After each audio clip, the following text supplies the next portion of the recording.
नमस्कार मित्रांनो, छान छान गोष्टी आणि कथा या चॅनलमध्ये आपल्या सर्वांचे स्वागत आहे. आज आपण ऐकणार आहोत एक हृदयस्पर्शी कथा. माझी सावली हरवली.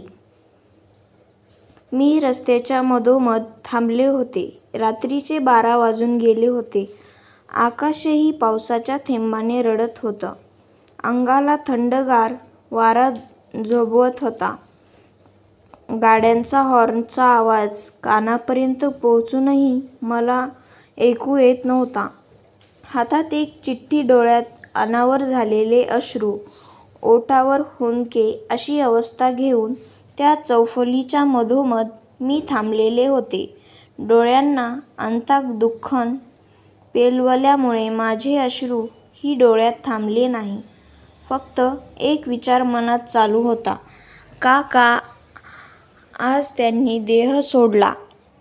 पावसाच्या थेंबांमुळे हातातल्या त्या पत्रावरील अक्षराची शाई ही पुसत होती, पण माझं मन मात्र त्याच्या आठवणीत रेंगाळत होतं. त्याच्या येण्याने सुखाचा स्पर्श झाला, पण आज 24 तासातच काय घडलं माझ्यासोबत? ते सत्य की असत्य, ते वास्तव की स्वप्न, काही समजत नव्हतं. मी स्तब्ध होते. गाड्या माझ्या जवळून जात होत्या, तरी मला कशाचाच भान नव्हता. माझ्या प्रेमाचा प्रवास माझ्या डोळ्याभोवती फिरत होता. आताही त्याचा तो स्पर्श माझ्या देहाला नकळत होत आहे. का त्याने कशाला मरण घेतलं? मरण घेणं एवढं सोपं असतं का? सर्व प्रश्न मरणाने संपतो का? एकदा बोलला असता तर सर्व ठीक केलं असतं ना? ती आपली पहिली भेट आजही माझ्या लक्षात आहे. डोळ्यात अश्रू घेऊन बसच्या एका कोपऱ्यात मी बसलेली होते. तू अचानक जवळ आला आणि माझ्याकडे बघून बोलला, ठीक आहे तू? आणि मी डोळ्यातील अश्रू पुसत तुझ्याकडे बघितलं. तेव्हा ती झालेली आपली एक नजर आणि त्या नजरेने मला दिलेला आधार, सगळं आठवतंय मला. आणि मी कोमजलेल्या स्वरात बोलले, मी ठीक आहे असे म्हणून खिडकीच्या बाहेर आकाशात बघत होते. मी न बोलता ही तू माझ्याकडे बघत मला बोलला, ते आकाश आहे आणि ते उडणारे पक्षी आहेत. मी तुझ्याकडे बघत म्हणाले, माहिती आहे मला. हो ना? किती विचित्र गोष्ट आहे ना? तू बोलला, यात काय विचित्र? मी लगेच प्रत्युत्तर केला, सांगतो थांब.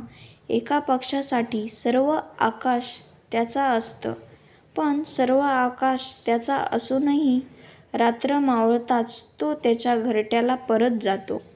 आणि आपण माणसं थोडा प्रॉब्लेम आला की लगेच घर सोडतो, फक्त स्वातंत्र्यासाठी. हे पण विसरून जातो की कुटुंब हेच आपलं खरं जग होतं.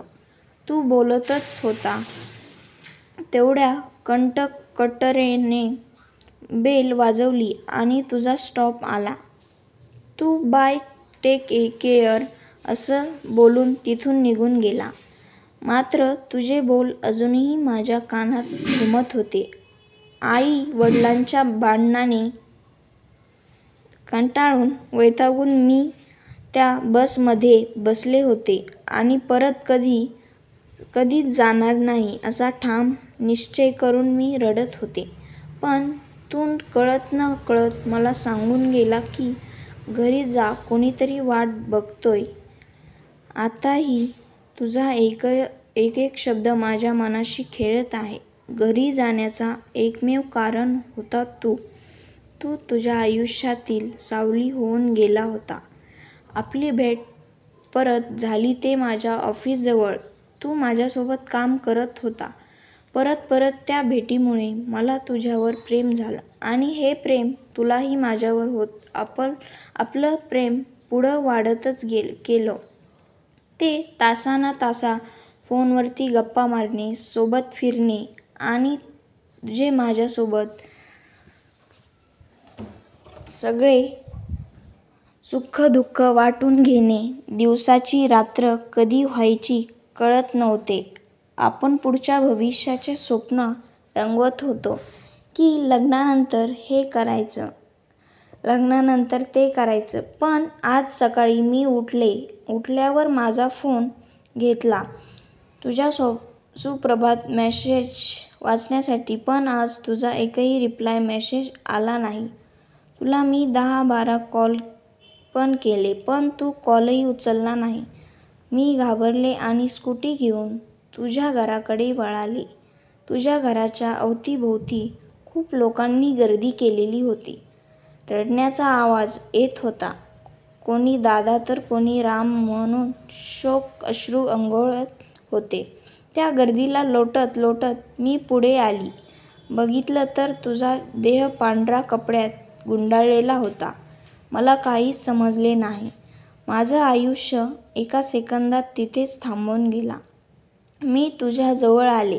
काही बोलले नाही, काही समजत नव्हतं, पण डोळ्यांना मात्र सगळं कळलं होतं. म्हणून तर डोळ्यांनी अश्रू बाहेर काढले होते. गर्दीतल्या लोकांच्या कुजबुजावरून असे समजले की तू बहिणीच्या लग्नासाठी लोन घेतलं होतं आणि ते कर्ज फेडू शकला नाही, म्हणून तू आत्महत्या केली.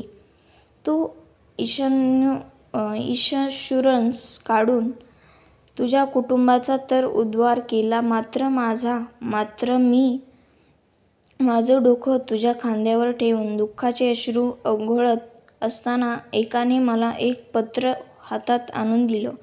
त्यात लिहिलं होतं, माया काळजी घे आणि झालं तर माफ कर. मला शेवटचं बोलणं झालं नाही, पण आता जगण्याला नाही तर मरण्याला अर्थ आहे. मी तुला काही सांगू शकलो नाही. मला माफ कर आणि या जन्मात नाही तर पुढच्या जन्मात तरी मी तुझा होईल आणि वडिलांची काळजी घे. ते पत्र घेऊन मी तिथून उठली आणि चालत चालत कुठे आली मला माहिती नाही. माझ्या आयुष्यात सावलीप्रमाणे होता तू आणि आज ती सावली गेली. मला काहीच कळत नाहीये काय घडलं, कसं घडलं. एवढं प्रश्न घेऊन मी ओरडले, किंचाळले. पावसाचे थेंब माझ्यावर पडत होते. तेही माझ्यासोबत रडत आहेत. मी गुडघ्यावर बसून आकाशाकडे बघत ओरडले, राम. एकच आवाज कानात घुमत होता. तो तुझा आवाज होता. ते पत्र घट्ट हातात पकडून डोळे मी घट्ट मिटले. अचानक एका गाडीने मला उडवलं आणि माझा देह त्या रस्त्यावर पडले. रक्त वाहत होतं. श्वासाने देहाची साथ सोडली होती. लोकांची गर्दी वाढली. त्यातील कोणी बोलले की मी मेले आहेत, पण त्यांना काय माहीत, मी तर तेव्हाच मेले जेव्हा तुला त्या पांढऱ्या कपड्यात गुंडाळलेले बघितलं होतं. सकाळीच आता माझ्या डोळ्यांच्या पापण्या मिटल्या, पण त्यात चेहरा तुझा अजूनही होता. मित्रांनो, ही कथा कशी वाटली ते नक्की कमेंट करून सांगा आणि व्हिडिओ आवडला असेल तर चॅनलला सबस्क्राईब करा आणि लाईक करा. धन्यवाद.